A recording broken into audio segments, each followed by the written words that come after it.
Pero,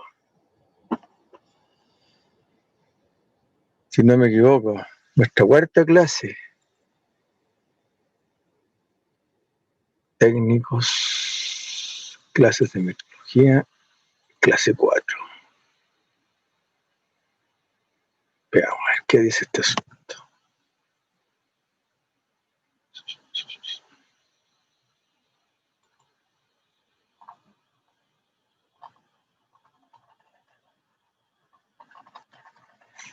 Ya, perfecto.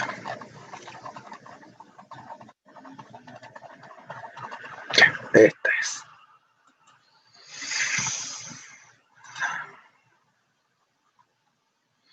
Ya somos 6. Ahora llegó Sebastián Mena. Ya somos 7. ¿Ya cuántos habían? Ayer habían.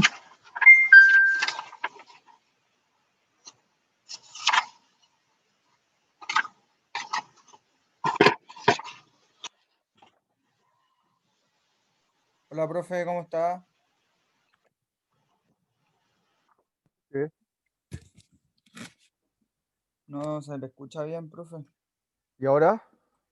Ahora sí, profe, disculpe la hora, lo que pasa es que traté de meterme con, no tenía el link de la clase de ahora y trataba de meterme con el de la clase anterior y no podía, no me permitía entrar, Pero entonces, te tiene que haber llegado un link automáticamente para esta clase, porque están programados. ¿están Pero, programados? pero No, te va a llegar no a me las llegó 9:30. Así que tiene que quedar en tu ya son buzón. las... Están programados para que te lleguen a tu buzón todos los martes a las 9:30, porque no tuve cómo Qué colocar a las raro, profe, 21. A las no 21. estaba aquí atento, me metí a todo y ¿Y cómo no me entraste ahora? aparecía, porque me lo conseguí con una compañera el ID y Ah, la clave. chuetas. Claro, porque se supone que, debiese llegarte automáticamente, digo. Claro, profe, ¿y no podría dejarlo el ID en la sección del aula o no? ¿O Pero todas las es clases que son es el después mismo del ID, ID? po. El ID, Ah, el ID, cuando uno programa, es siempre ya, el mismo. El ID va a ser mm, siempre el mismo. ya, entonces ahí voy a tener que ver qué pasó porque no me Entonces, llegó cuando uno el programa la correo. clase, yo la tengo programada todos los martes de 21:30 a 23. Ya, ya, profe, ¿Te entonces fijas? algo me, Entonces, algo tuvo que haber pasado aquí en lo mi... lo que no hice ahora fue abrir por acá participantes y mandar el correo, o sea, nuevamente la invitación a cada correo. Eso no lo hice ahora. Ah, ya, puede ser Eso, que... yo no hice eso, pero técnicamente debiese llegarle a todos una alerta al Google, porque la programación se hace mediante Google. Claro. Ya podemos empezar, pues Ya, llegó pero la ahora señorita Yu. estamos acá. Profe, y la tarea hay que mandársela por correo, ¿cierto? ¿Cómo que hay que mandársela? O sea, ya no la mandó. Sí, pues ya se la mandé, ya, pues si usted dio plazo Ah, hasta el 27. entonces, fantástico. Ya la enviaste ya. ¿Sí? Mire, quedan como 2 minutos para enviarla porque se cierra a las 22 horas la recepción. Bueno, Puta. eh, empecemos entonces. Esta clase hoy día debiese ser no muy complicada, pero a veces se complica un poco. Vamos a tratar de que no se complique. Apuntes. Ya, este apunte está compartido en la U virtual, pero yo igual como hoy día les voy a mandar la clase de ayer y el video de ayer, la clase de hoy y el video de hoy, para quedar listo con eso. Bueno, espero estar compartiendo el apunte de teoría básica y problemas propuestos de calor y termodinámica.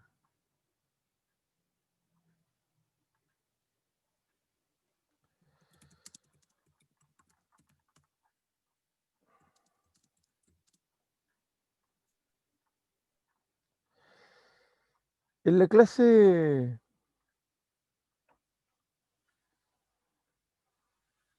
¿qué es la temperatura y el calor?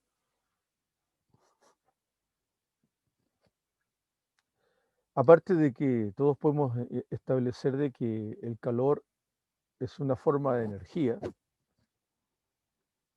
y que nosotros la podemos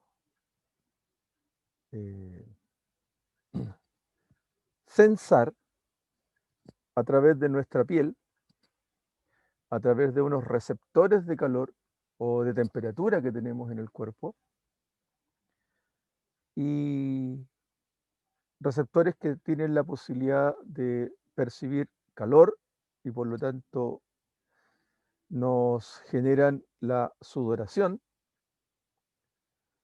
o receptores de frío, y que cuando uno siente frío, siente que la piel se le pone, se le eriza, así como llamamos nosotros vulgarmente piel de gallina. Así. Bueno, esos son sensores de temperatura que tenemos los seres humanos y que reaccionan frente a la temperatura. La temperatura es la medición del concepto que nosotros llamamos energía calórica. La energía calórica tiene dos percepciones en el ser humano y por lo tanto se manifiesta de dos formas en la materia. Calor, por lo tanto, todos los cuerpos que se calientan tienden a dilatarse o a expanderse. En el caso de los gases, uno habla de la expansión. Y en el caso contrario, cuando el cuerpo pierde calor, que fue algo que técnicamente ya revisamos, el cuerpo se contrae, se solidifica. El agua, por ejemplo, cuando se forma hielo, se contrae. ¿Ya? Ahora, no significa que se contraiga y se achique, se contrae y cambia su estructura líquida a una estructura de volumen distinto. De hecho, no sé si alguno de ustedes ha hecho la prueba o le ha pasado en experiencia de que si guarda una botella con agua, sobre todo si es de vidrio, en el freezer del refrigerador y esta se le congela, por lo general cuando usted la va a buscar, la botella está rota, ¿ya? Porque el agua ocupa más espacio sólida que líquida. Bueno, estas sensaciones de calor o frío son elementos que nosotros vamos a analizar bajo la percepción de la temperatura. Y la temperatura es una propiedad física de la materia. Mide el grado de calor que un cuerpo posee. Ahora, dentro de la posibilidad que tenemos nosotros para medir la temperatura, se han expresado a nivel mundial, o la humanidad o el ser humano, en sus estudios desde el siglo XVII en adelante, a través del físico británico William Thomson, más conocido como Lord Kelvin, o el sueco Anders Celsius, o el alemán Gabriel Daniel Fahrenheit, son los tres tipos que se dedicaron al estudio de estos fenómenos asociados al calor. Y los tres han sido inmortalizados por los científicos, colocándole a las unidades asociadas al calor sus apellidos. La escala de temperatura inglesa utiliza el grado Fahrenheit, en honor al físico alemán Gabriel Daniel Fahrenheit. La escala métrica o el sistema métrico habitual, el de uso común, el de uso diario, el que nos permite ver la temperatura, como lo comenté la vez pasada, cuando vamos al supermercado y nos censan la temperatura a la entrada o a la farmacia, donde uno vaya, es en grados Celsius, en honor a este astrónomo sueco, Anders Celsius. Pero el que hizo el estudio, bueno, Fahrenheit y Celsius, trabajaron con elementos prácticos. Ellos inventaron capilares termométricos, es decir, tanto Fahrenheit como Celsius trabajaron con termómetros que ellos mismos creaban, soplado de vidrio, introducían en el, ¿cómo se llama? En el capilar, al cual le hacían un bulbo, mercurio, luego sellaban, hacían un vacío, sellaban eso y colocaban un papelito con una escala que ellos habían creado, y luego sellaban eso con otro capilar y generaban un vacío entre el mercurio y una cámara aislada entre el capilar del mercurio y la pared externa, interna y externa del termómetro. Ellos inventaron sus propios termómetros. De hecho, tanto Fahrenheit como Celsius trabajaron con termómetros de mercurio, trabajaron con termómetros de alcohol tanto alcohol etílico como etanol. Entonces, ellos hicieron sus propios termómetros, ¿sí? Eran viejos que se dedicaban a la ciencia en el siglo XVII de manera bastante, desde la mirada de hoy, bastante rústica, ¿ya? Y siempre bajo la atenta mirada de la Iglesia Católica, porque lo que ellos estaban haciendo, en cierta medida, estaban tratando de mostrar las leyes de la naturaleza y que el comportamiento de las cosas era algo dado y dictado por las leyes de la naturaleza, cosa que muchas veces entraba en directa contradicción con el pensamiento religioso imperante en esa época. O sea, estos dos viejitos se salvaron de muchas, uno porque el alemán Fahrenheit trabaja básicamente en un elemento en donde la ciencia tiene algún grado de reconocimiento por parte de la Iglesia luterana, por lo tanto no tiene el mismo encono que tiene la Iglesia Católica Romana respecto de ciencia y Biblia, por así decirlo. Y al sueco Celsius le pasa lo mismo, ¿ya? Bueno, a Sir Lord Kelvin, o al británico William Thomson, este viejito entró en una fuerte discrepancia con Celsius y con Fahrenheit, porque él consideraba que era imposible que existieran el concepto de grados Celsius negativo. Y la verdad que si uno hace el análisis de la idea, no estaba muy lejos de tener razón, porque imagínense, yo entiendo que un cuerpo pueda no tener temperatura, y decir 0 grados, está a 0 grados, no tiene temperatura. Y entender que cuando la temperatura va subiendo, hasta que uno se toca y dice, bueno, tengo 25, 26, 27 grados, uno entiende el concepto de calor. Pero ¿cómo entiende usted que cuando se pierde calor, cuando usted empieza a enfriarse, cuando baja de 0, usted está a menos 1 grado? Menos 1 grado, no existe el concepto menos 1 grado, ¿se fija? Bueno, el termómetro cuando se contrae, el mercurio cuando se contrae, y el capilar marca un 0 y tiene números negativos, el mercurio se puede contraer básicamente y entregar menos 273 grados Celsius, ¿ya? Porque hay una capacidad de contracción, ¿ya? Así como se dilata con el calor, se contrae con el frío. Por eso que es posible medir con termómetros de mercurio.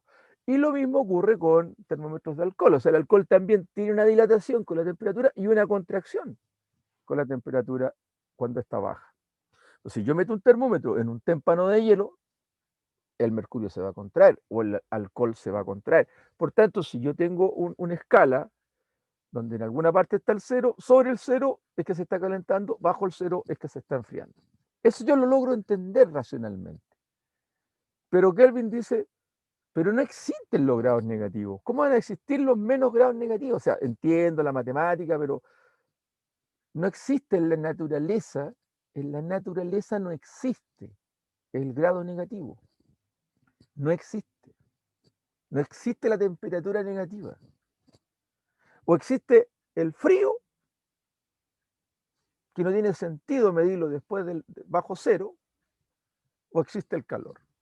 Y el calor tiene un abanico de posibilidades según la disciplina que lo utilice, el entendimiento que uno le puede entregar. Es decir, todos sabemos que sobre 850 grados Celsius es bueno para la fundición de ciertos metales y nosotros, los seres humanos, hemos crecido en torno a los metales. O sea, de hecho, nuestras edades, edad de piedra, edad de los metales, edad del bronce, la del cobre, la edad del acero, qué sé yo. O sea, eso existió, está en nuestra historia.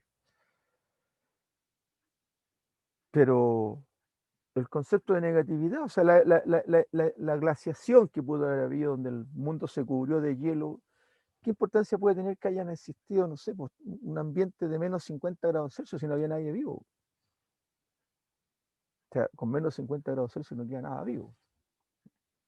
Entonces, Lord Kelvin, haciendo ese análisis, dice, yo voy a partir con un concepto que es el cero absoluto.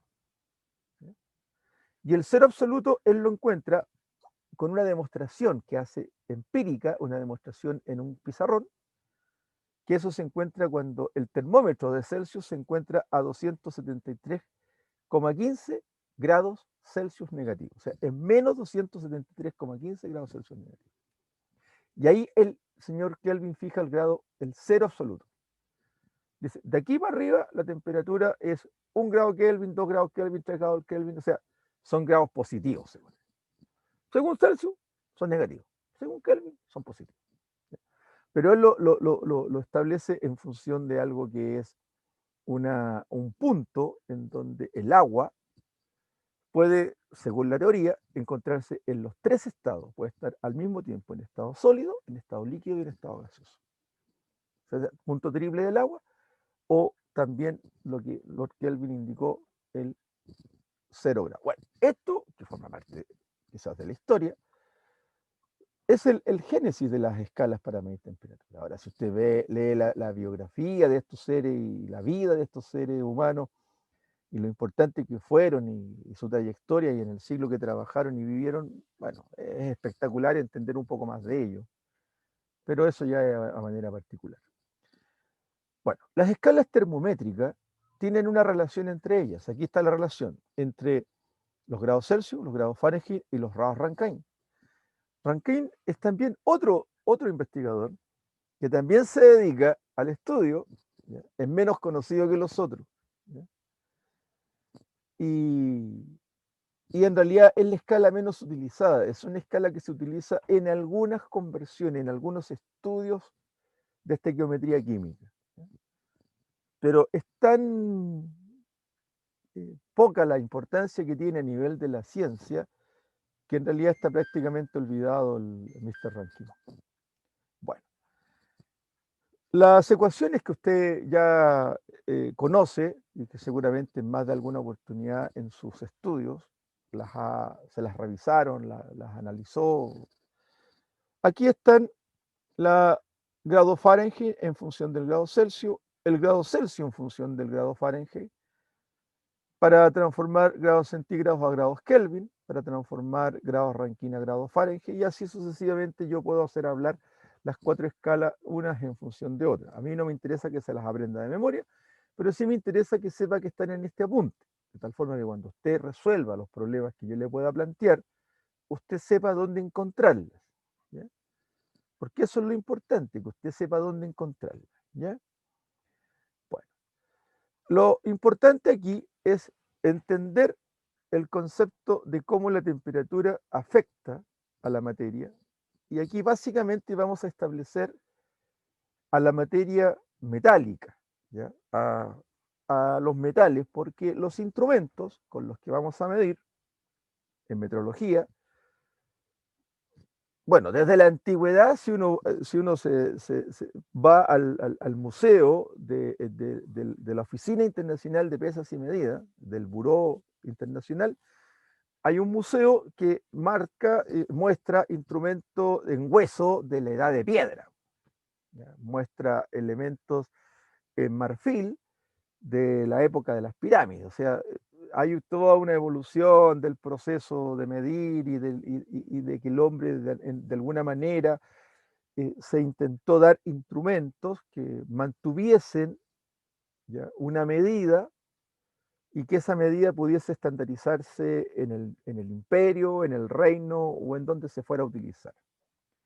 De hecho, el concepto de pie de metro que hoy día nosotros conocemos nos familiarizamos con el concepto pie de metro, en alguna época de la historia del ser humano se llamaba pie de rey, o sea, se medía el pie del rey.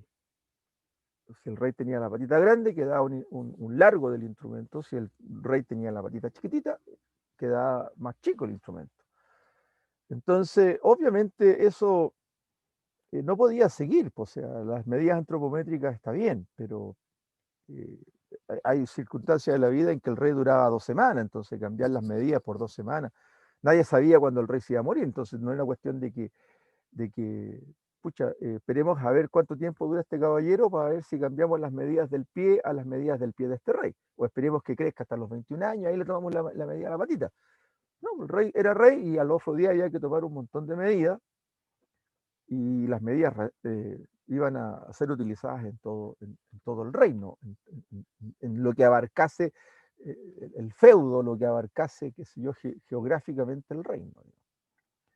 Pero bueno, en la medida en que vamos desarrollando, ¿no?, la ciencia se va desarrollando, siglo XVII, el siglo de la Ilustración, ¿se fija?, donde empiezan a aparecer todos estos científicos que empiezan a mirar la naturaleza y empiezan a desentrañar las leyes de la naturaleza, aparece un análisis, un estudio, en donde se dan cuenta estos viejos que los metales se dilatan. Obviamente, ellos sabían que se dilataban porque cuando tú tienes un trozo de acero y lo calientas y lo machacas con un martillo en un yunque, puede formar una punta de lanza, puede formar una espada, puede formar un cuchillo, puede formar un asadón, puede formar, bueno, herramientas, armas o herramientas. Entonces ellos sabían que se podía hacer eso. Pero cuando estos viejos se ponen serios en el asunto de medir, con instrumentos, empiezan a buscar el concepto de la precisión, empiezan a buscar el concepto de la seguridad, de la certeza de la medición. Entonces ahí aparece ya por primera vez un concepto metrológico.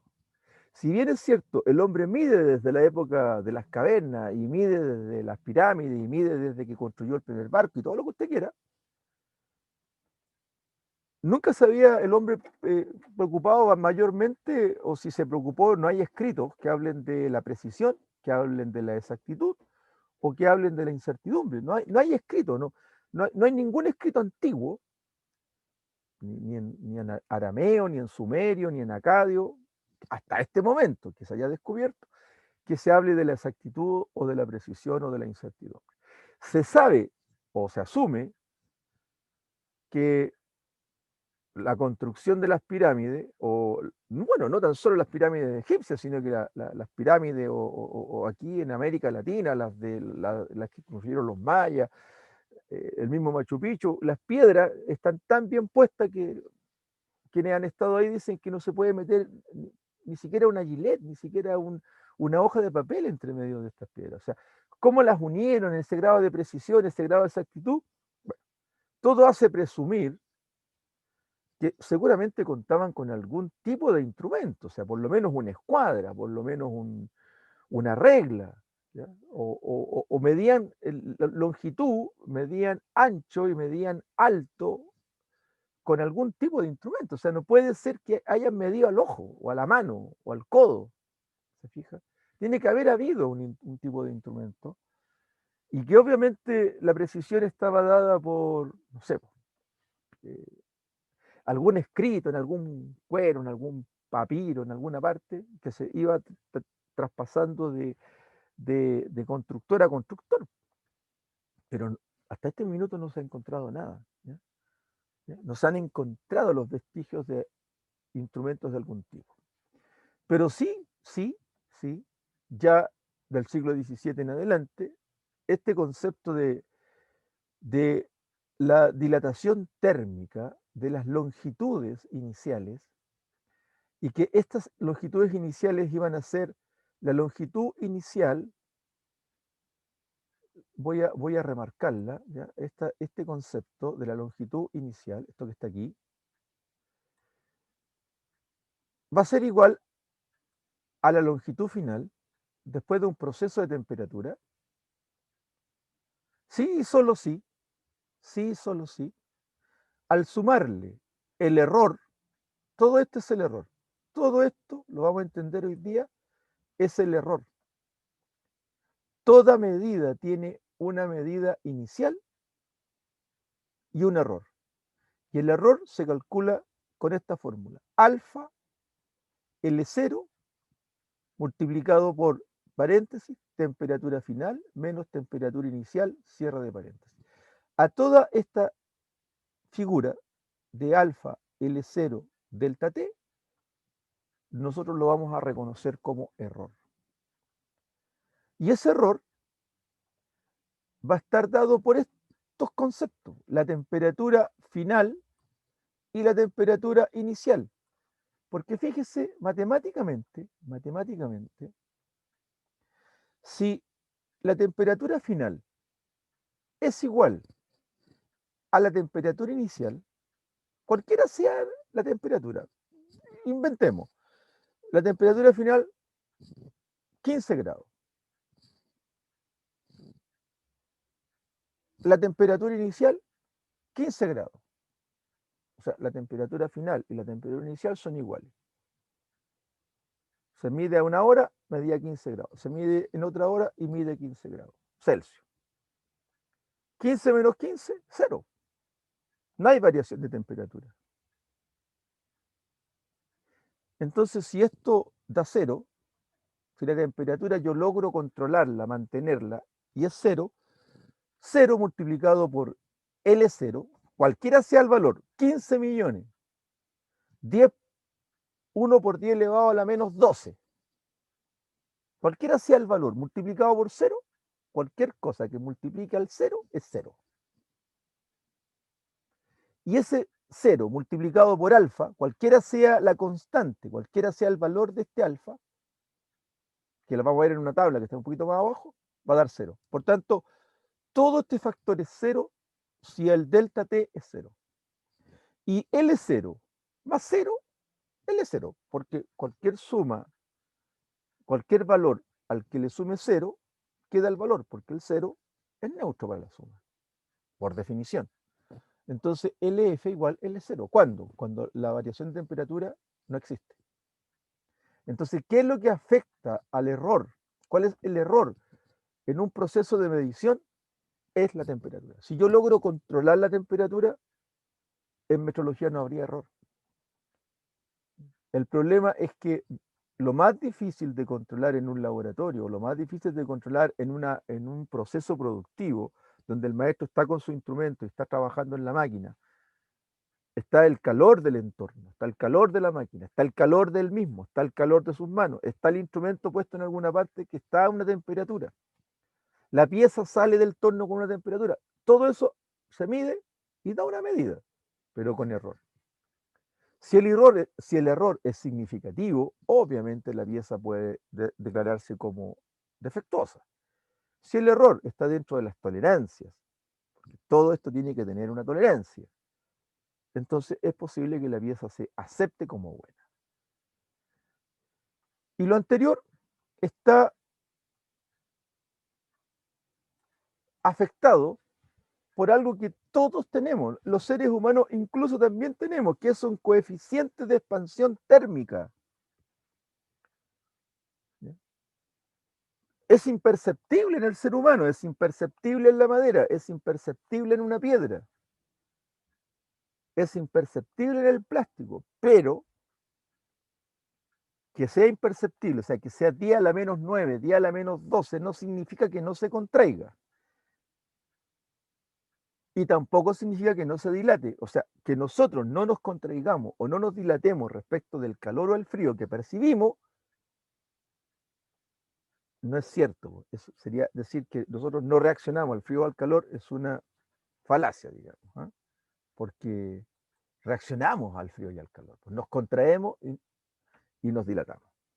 Y eso se llaman coeficientes de expansión lineal. Y hay coeficientes de expansión lineal, no tan solo para los metales como se los voy a mostrar ahora, ¿ya? Que es lo que me interesa a mí en lo particular, porque los instrumentos de metrología se fabrican con metales. Hay también coeficiente de dilatación lineal para gases, o sea, o para productos químicos, ¿ya? No para elementos químicos, porque estos son elementos químicos que están en la tabla periódica, sino que para productos químicos, como, no sé, pues el etanol, el vinagre, qué sé yo, ese tipo de cosas también tienen coeficientes de dilatación lineal, dilatación volumétrica y dilatación. Entonces, los coeficientes de expansión de algunos materiales están medidos, y si usted se da cuenta, son todos micrométricos. 10 elevado a la menos 6, según la escala de prefijos, es micra. 1 partido por 1.000.000. O sea, esto es 24 por 1 dividido por 1.000.000. O sea, es 0,0000024. 0,0000019. O sea, son micras. Micras. Y estar en la unidad 1 partido por grado Celsius. O sea, 24 por 10 a la menos 6, 1 partido por grado Celsius. Esa es la unidad del coeficiente de expansión lineal. El aluminio es 24. Algunas tablas dicen 23,7. Son más específicas, son más precisas. Hay unas tablas que dicen 23,76. Hay unas tablas que tienen más precisión, pero yo no necesito esa precisión. Esta tabla a mí me sirve. Hay diferentes tipos de tablas, ¿ya? Ahora, si usted conoce otras tablas que pueden tener otros coeficientes más precisos, bueno, la comparte, me envía una copia y la revisamos, no hay problema. Pero esta es la tabla que está en un manual de ingeniería. No voy a decir que es el mejor manual, ni es el único, y tampoco soy un ortodoxo de decir si usted no usa esto, está todo malo. No, esta es una tabla dentro de muchas, ¿ya? Están aproximados los valores a valores enteros, la mayoría de ellos a valores enteros. Hay algunas excepciones, como lo vamos a ver, como el vidrio, el Pyrex, ¿ya? Que dice 3.2, 3,2, ¿se fija? Bueno, el aluminio, el latón y bronce comparten el mismo coeficiente, el cobre, ¿ya?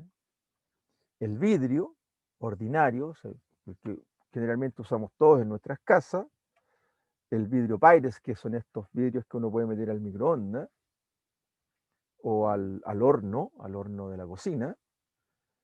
Bueno, el plomo, que es algo que también uno conoce, el acero, ¿ya? Y las aleaciones de níquel-cromo que están bajo el nombre del ínbar, que también está 6,9 por 10 a la menos 6.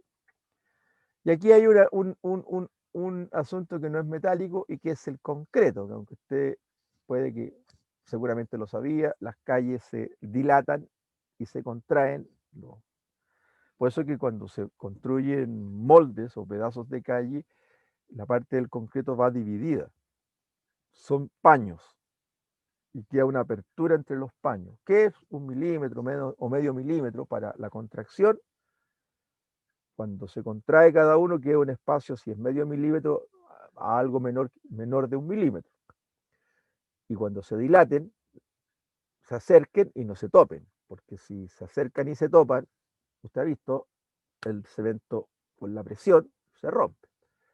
¿Ya? Ahora, uno generalmente no ve eso en las calles porque todos esos bordecitos, todas esas uniones están rellenas con un alquitrán, con una brea.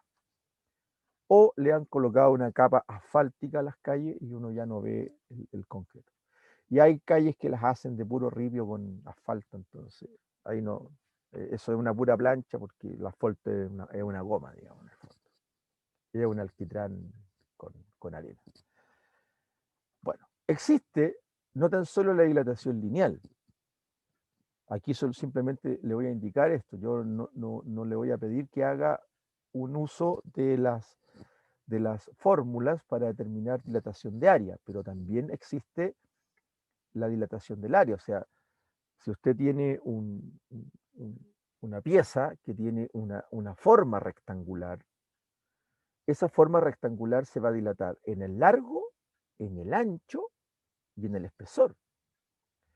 Pero como obviamente si pesa 20 gramos, se dilate o se contraiga, va a seguir pesando 20 gramos. Entonces, no crea materia, no se asume cantidad de materia creada o ganada o perdida, ¿ya? Porque si se va a alargar, lo más probable es que su espesor disminuya. Y si se va a contraer, lo más probable es que su espesor aumente o aumente el ancho en proporción del espesor. Bueno, se pueden dar muchas variables o variantes de la dilatación o la contracción, pero nunca se va a crear materia, ¿ya? Para que lo tenga claro. Bueno, y existe el coeficiente de dilatación volumétrica, ¿ya? Es decir, si yo estoy hablando de largo, ancho y altura, espesor no despreciable, porque cuando hablo solamente de área, puedo estar hablando de un área donde el espesor podría yo pensar que es despreciable, ¿ya? Pero si estoy hablando de espesores sobre los 5 milímetros, sobre los 10 milímetros de espesor, a lo mejor ya es importante destacar o determinar la dilatación desde el punto de vista volumétrico, ¿ya? Volumen en los tres ejes, en el eje X, Y, Z. Es decir, en el ancho, en el alto, o sea, perdón, claro, en el ancho, en el alto y en el largo, ¿ya? Bueno, la mayoría de los volúmenes, cuando se aplica metrología, es básicamente a líquidos y gases. Porque estas bombonas que usted ve de almacenamiento de gas, obviamente tienen que considerar en la placa, que los va en el contenedor, en el espesor del contenedor, eh,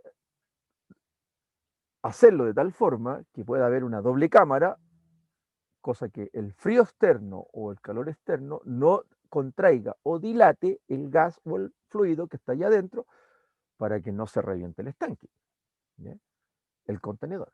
Entonces, a lo mejor nosotros en metrología no lo vamos a ver nunca, pero en la parte práctica, en la ingeniería práctica, en las operaciones de ingeniería de desarrollo de productos, digamos, como el que les nombro, digamos. Por ejemplo, usted si ve su cilindro de gas, el que usted utiliza en su casa, sea de 5 kilos, 11 kilos, 15 kilos o 45 kilos, son los habituales, usted va a ver que está construido, está soldado de tal forma y está hecho de tal forma que todo eso que es metálico, ¿ya?, tenga la capacidad de absorber y contraerse, ¿se fija?, de dilatarse y de contraerse, que no ponga en riesgo agrietar el contenedor y que haya una fuga de gas. ¿Ya? Hay cilindros que están a la intemperie y de pronto nieva, y cuando nieva se cubren de nieve y obviamente el frío los va a enfriar, pues los va a contraer, ¿ya? Hay gases que generan tal en torno por donde fluye, tal temperatura que muchas veces usted ve las cañerías, dice, está congelada esa cañería. Claro, porque congela el agua que está en el aire y en torno a la llave o a la cañería se forma un bloque de hielo, sobre todo en cañerías que transportan nitrógeno gaseoso, que transportan metano, que transportan oxígeno, ocurre ese fenómeno. Bueno, hay muchos otros que usted lo... Bueno, aquí hay algunos coeficientes del benceno, la glicerina, el helio. Bueno. Dentro de lo que nosotros conocemos como ciencia está obviamente la ciencia de la expansión mecánica o el uso de material refractario o de material absorbente de frío o absorbente de calor, ¿ya?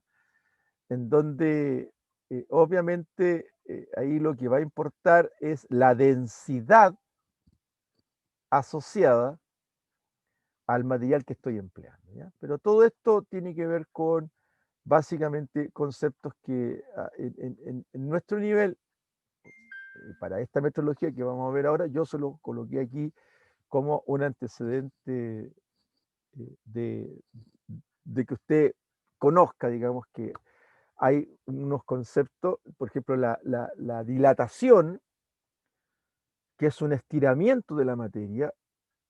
Bueno, la materia se puede estirar porque es elástica. ¿Ya? Entonces, ¿sabe lo que es un elástico? Bueno, la materia es elástica, solo que uno no lo observa. ¿Ya? O sea, nosotros utilizamos el cobre como conductor eléctrico por la ductilidad que tiene, o sea, por la capacidad de tomarlo y estirarlo y que no se rompa. Bueno, esa elasticidad, ¿ya?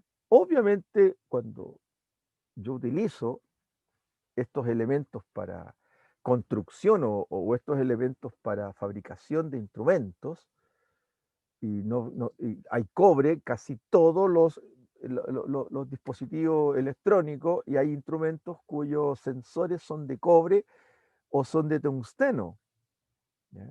O son de una mezcla de aluminio-cobre o aluminio-tungsteno o bronce-tungsteno. Y lo que hay ahí es un roce y hay una dilatación por roce, por fricción que genera calor y ese calor se traduce en una medida. Bueno, esos conceptos usted no los va a estudiar conmigo porque eso no tiene que ver mucho con la metrología, pero son conceptos de medición, ¿ya?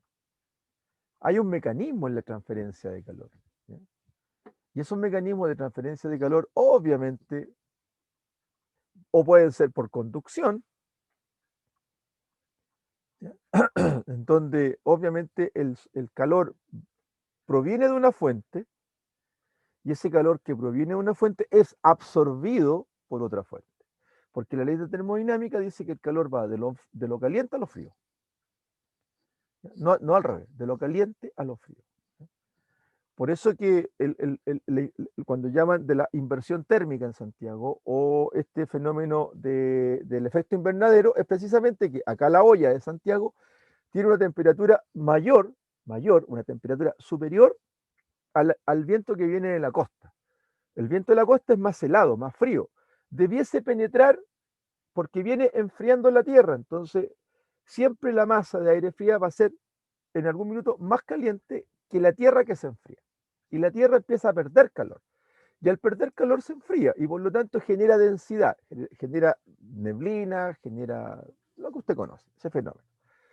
Y la masa llega a Santiago y se detiene, no entra a Santiago, porque hay una masa de aire caliente que empieza a ir desde Santiago hacia la costa y la detiene. Porque el calor va a fluir de lo caliente a lo frío. Y como va a fluir de lo caliente a lo frío, va a disipar va a calentar esa masa fría. Y esa masa fría va a ir calentándose a poquito y la frontera de lo caliente y frío se va a ir trasladando hacia Melipilla, se va a ir trasladando hacia María Pinto, se va a ir trasladando hacia, qué sé yo, y no va a entrar el frío a Santiago. Entonces no tenemos ventilación mecánica en Santiago, producto de las corrientes de aire, básicamente por esta famosa ecuación de transferencia de calor. No la voy a explicar en detalle porque no tiene sentido. Si a eso le sumamos los vehículos, le sumamos, qué sé yo, el material particulado metálico que está en la atmósfera. Bueno, aquí hay uno, mire, de la madera, el hule, aquí está, pues la goma, ¿eh? Todo esto son no metales eso, ¿te fijas? Que es la conductividad térmica, ¿no? O sea, todos los cuerpos tienen la posibilidad de la conductividad térmica. Nosotros también, pues si usted agarra un cable con energía eléctrica, le da la corriente. O sea, tiene conductividad térmica, tiene conductividad. Entonces, bueno, la convección, ¿ya? Que es otra forma de transferencia de calor, ¿ya? El concepto de calor latente y calor sensible, esto, toda la materia en cuanto a materia tiene la posibilidad de calentarse y la posibilidad de enfriarse. Toda. Bueno, el calor de vaporización no voy a entrar en ese detalle. Aquí ya aparece la Q de calor, M de masa, ¿se fija? Y aquí hablan de lambda, F, calor de fusión, ¿se fija? O sea, y que es en calorías por kilogramo de la sustancia y que es específica para toda la sustancia. El calor de combustión, ¿ya? Esto es algo que a los bomberos les gusta mucho cuando les hacen estos cursos de especialización. La energía específica transferida por una sustancia como calor específico. Y esto es donde yo quería establecerme en este minuto. Aquí está la ecuación de Q, calor, cantidad de calor, ¿ve? Como M, la masa, CE, el calor específico, y delta T. O sea, usted va a tener la oportunidad de leer este apunte. Insisto, yo no necesito que eso lo aprenda de memoria. Necesito que lo revise, ¿sí? ¿Ya? Necesito que se entere de los conceptos que aquí están vertidos. ¿Ya? Se lo estoy entregando como material de estudio en el sentido de que amplíe su conocimiento metrológico. Y estamos hablando de calor específico, ¿ya? Como punto de fusión, calor latente, ¿se fija? O sea, hay elementos, todo esto ha sido medido, todo esto es producto de la metrología. Que seamos capaces de establecer estos valores es porque hemos sido capaces de medirlos. La metrología se fundamenta en las leyes de la termodinámica, ¿ya? Donde la principal ley es la que le he indicado y que es la que a nosotros nos interesa, que a mí en lo particular me interesa, de que el proceso de igualación de temperatura de dos sistemas que se comunican entre sí, siempre el cuerpo de mayor temperatura va a entregarle energía al cuerpo de menor temperatura. O sea, el flujo es de lo más caliente a lo más frío. Y ese principio es lo que significa la transformación de trabajo y de calor en trabajo.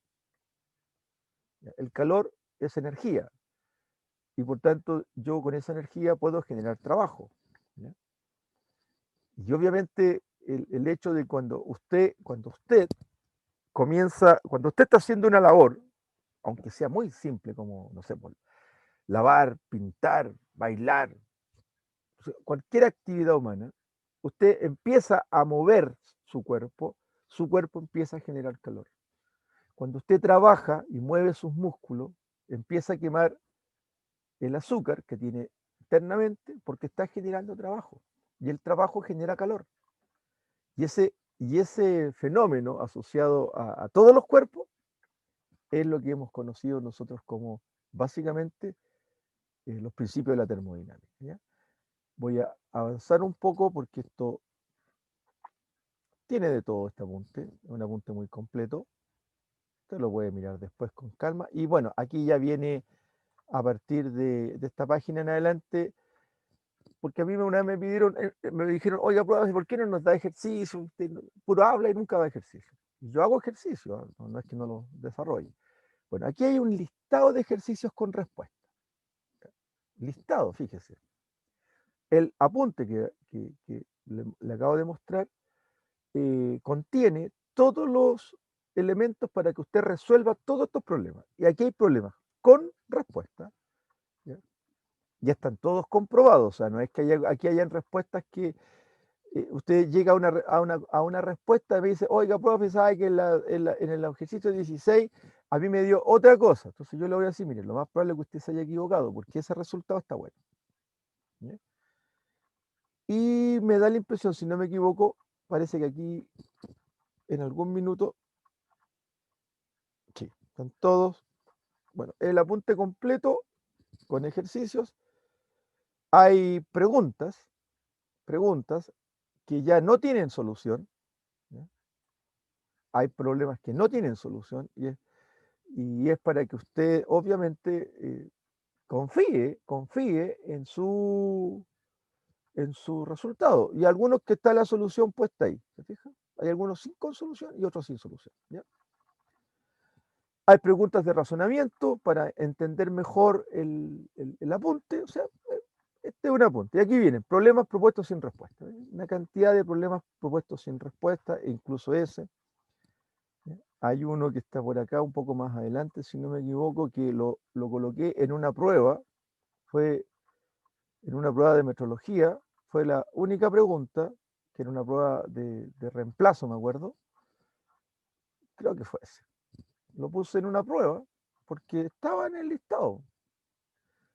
No sé si fue este o ese. Uno de estos dos los puse en una prueba. Y todos me reclamaron de que el problema estaba muy difícil, pero si el problema ha estado en su poder desde que yo les entregué la guía. Ustedes no lo hayan revisado, no lo hayan visto. Y yo se lo resolví. Chuta, que era fácil. Sí, pero bueno. Vamos a... Ese es el apunte de esta clase. Ahora voy a trabajar en la pizarra. Voy a dejar de compartir para explicarle de manera práctica en qué consiste lo que hemos visto, pero aplicado ahora a la dilatación, a la contracción, utilizando la fórmula Q igual mce por delta t y transformando esa ecuación en la ecuación metrológica del error por efecto de la temperatura que usted vio ahí, que era L0, ¿ya?, más alfa L0 delta t. ¿Ya? Nos ponemos a trabajar en la pizarrita. Esto va a quedar grabado, pero yo no tengo cómo entusiasmarlo para que usted lo vaya escribiendo en su cuaderno o en una hoja. Si no lo quiere hacer, no lo haga. Cada uno sabe cómo estudia, pero lo más aconsejable sería que lo hiciera. Voy a dibujar una figura de carácter rectangular que le voy a colocar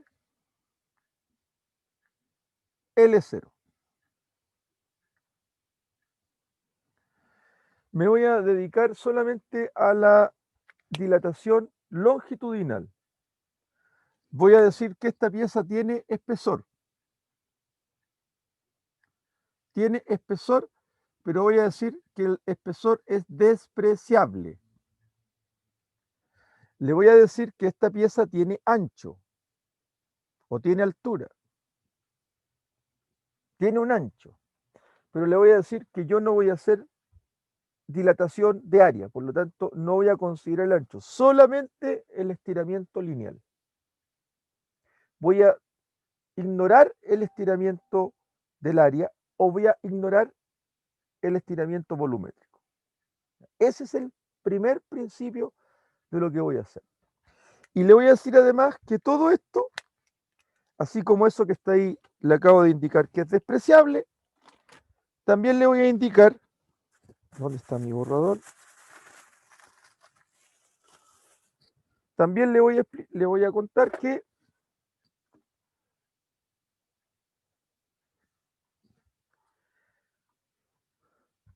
esto va a obedecer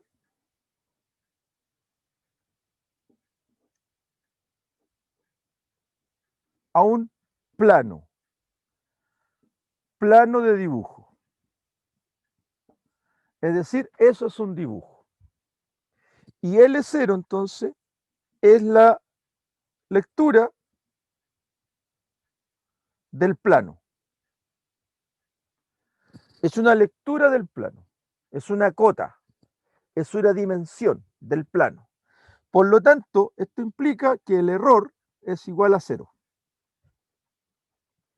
Ese es el primer postulado que usted tiene que entender.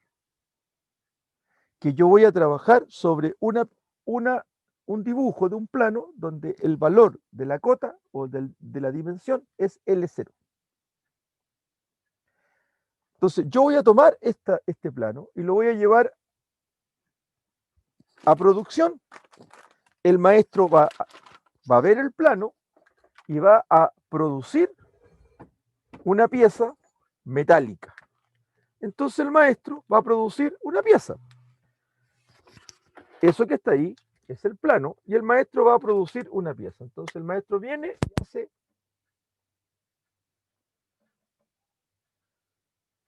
usted hágala igual. Po. La hizo de 2 cuadritos por 2, hágala igual. Entonces aquí yo lo que voy a tener es la pieza. Pero ya no le puedo poner L0 porque L0 es la lectura del plano, entonces le voy a poner LP. Lectura o longitud de la pieza. LP. Longitud de la pieza. LP. Porque del plano, vamos a ir al taller. Del plano al taller. Es decir, a la máquina. Entonces, eso es un dibujo y esto es real. Es físico. Es metálico. Por lo tanto, el maestro, cuando mide la pieza, esa pieza tiene que medir lo mismo que dice el plano. Si no mide lo mismo, hay un error. Entonces, el maestro, cuando hace la pieza, el tercer paso, primero paso, tener el plano, segundo paso, hacer la pieza, tercer paso, medir la pieza, medirla. Pero cuando mide la pieza se puede encontrar con la sorpresa de que la temperatura dilató la pieza o la pieza está dilatada por efecto de la temperatura. Entonces el maestro se va a encontrar con lo siguiente. ¿Ya? Se va a encontrar con que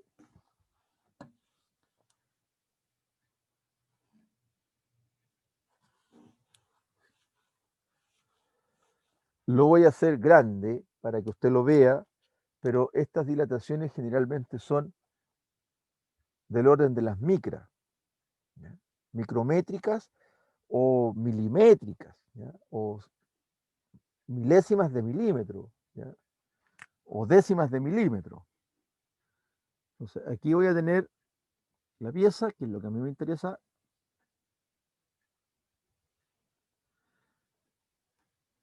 La longitud de la pieza.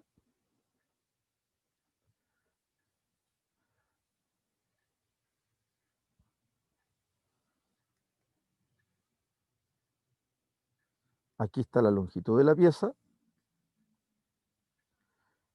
Y a esto le voy a llamar delta LP.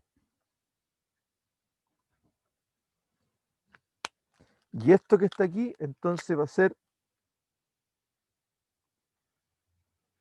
LPT, que va a ser LP más delta LP.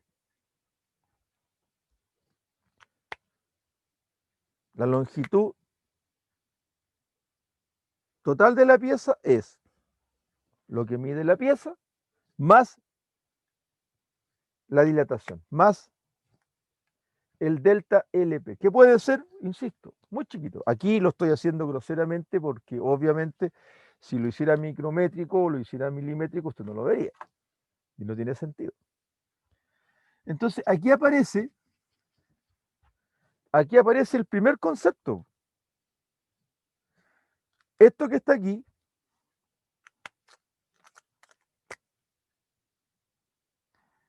es el error.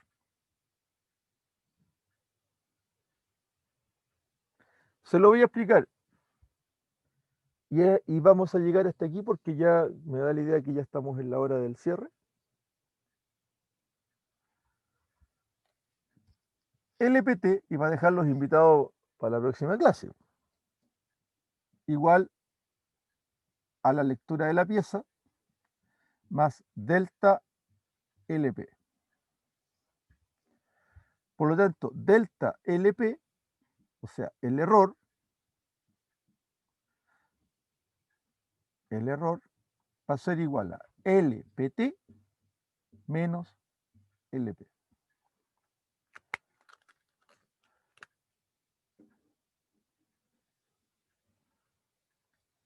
Y a esto le voy a poner 1. Y ahí ya tengo establecido que si la pieza se dilata, genera error. Ese es el postulado. La pieza está dilatada, genera error. Si la pieza se hubiese contraído, en vez de hacerlo hacia allá, lo habría hecho hacia acá, pues, lo habría sido más cortito. Y lo que le falta, le habría colocado, bueno, este es LP y este es delta LP. Pues. Pero cuando hago la diferencia, me quedaría negativo. Entonces, cuando es negativo es porque está contraída. Cuando es positivo es porque está dilatada. Pero esos son elementos que vamos a analizar ya de profundidad en el desarrollo. La próxima clase ya tenemos todos los elementos técnicos, los elementos fundamentales para hacer la cuarta clase es error por efecto de temperatura, ya de lleno dentro del concepto. Y ya no voy a volver atrás para hablar de temperaturas, no voy a volver atrás para hablar de calor específico o de coeficientes de dilatación. No los voy a dar por hecho, no los voy a dar por conocidos, ni los voy a dar por sabidos. Simplemente no voy a volver sobre ello porque si me refiero a ello, usted podrá verlos en el apunte. Bien. Preguntas que ustedes tengan hasta este momento. Si no, Profesor, los dejo descansar. ¿Sí? profesor, ¿me Jorge, escucha? dígame. Sí, Jorge, dígame. Consulta, en el error, ¿dónde aplica la tolerancia de la pieza? En el delta, También está incluido en el delta. claro, en el delta. La tolerancia tiene que absorber el delta. La tolerancia tiene que absorber el error. Ya, perfecto. Pero eso lo vamos a ver con profundidad en la próxima clase, así que no te preocupes si en este minuto no te queda totalmente claro. Pero la tolerancia va a ser absorbida por o sea, la tolerancia va a absorber el error. Esa es la gracia de la tolerancia, porque absorba el error por efecto de la temperatura.